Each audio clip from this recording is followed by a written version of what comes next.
about 10 o'clock. I heard the sirens and stuff go by. Had no idea it would turn into this. A parade of trucks and a cloud of smoke in downtown LaGrange. Can't wait for it to be over. Firefighters spent hours battling a raging fire that spread from Family Dollar next door to Gould Sports. It has old timbers in it. Those burn hot and they burn for a long time. As the fire grew, truck after truck from neighboring townships and counties showed up. From the ground and from the ladder, firefighters hammered the rafters with water, but couldn't save the two businesses. This is a small little community, and we don't have a whole lot, and then to lose this building downtown, this is a sad day for our town. Behind me, crews continue to stockpile thousands of gallons of water desperately needed because Tuesday's fire put such a strain on LaGrange's municipal water system. LaGrange is dry right now. They've said they had to go to a farmer's irrigation system and then to the toll road to get water. By dinner time, the 100-year-old former bank was a ruin. But the water and the manpower stopped the flames from consuming a third business.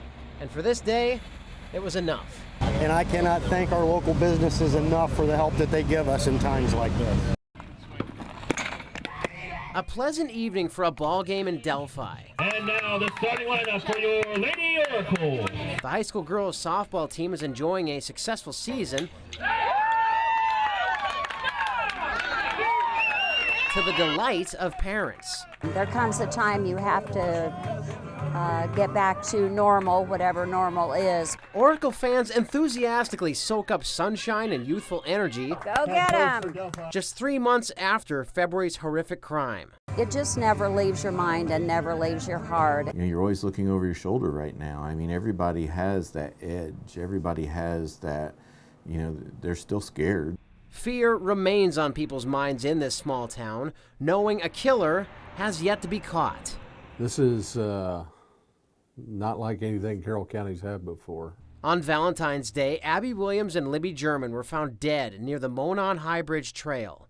Detectives continue combing through tips. I'm a man of faith myself, and so I have faith that that God is involved with this investigation. Number two, my faith in the investigators that are on board.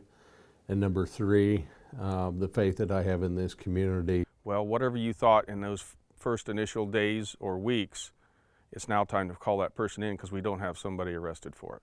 After 3 months, police are keeping info close to the vest, including how the girls died. Instead, they continue to share a screenshot of a man in a blue jacket and a short sound clip. We feel strongly that the individual or individuals involved with this have been watching this all along as well. And so we're not going to show all of our cards. Does this ever feel like you're chasing a phantom? I can easily see where someone would develop that attitude and that thought. With over 1,000 tips and evidence being tested, Lesenby says this is no cold case. A reward now offers around $250,000 for info that leads to an arrest, something the girls' families and police say they're counting on. And that's why I'm asking people, no matter how small it is, it may be the vital piece of information that's needed. Still, this small town is big on gratitude. Every day passing means summer is drawing near. Lesenby encourages families to continue spending time outside. Every student in this community has a watchful eye looking over them. It would just be nice to have some closure, but that'll just happen when it happens.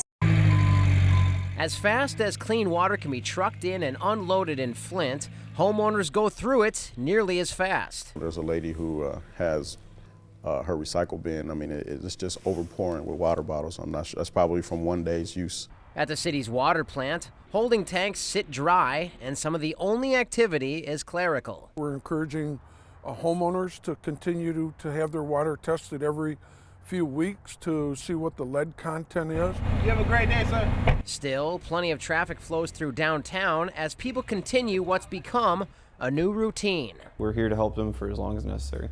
Until a more permanent solution to Flint's water crisis is figured out, in the meantime, Flint residents can pull up to one of 5 fire stations in town that are acting as distribution centers. There, they can load up on cases of water that are being handed out by the National Guard, as well as water filters and lead testing kits. They like our station because of, unfortunately, the location worked out very well for us. with all the one-ways, and it's kind of a U-shape, so we can get them in and out really quickly. City leaders and residents agree there is no quick fix for Flint. You can't just pull up pipes and put new ones in overnight. It's going to take a while, and the money that's going to have to be allocated for that is going to be tough to come by. But the problem is nobody can determine how much damage has been to these lead pipes and how long that lead will continue to leach in the water, even when we go back to the clean water from Lake Huron. Kincaid says city leaders are identifying homes that are most at risk while they work out which service lines to replace first. In a way, it's a good thing it come to light, because all over America there's a lot of other places that could be just as bad.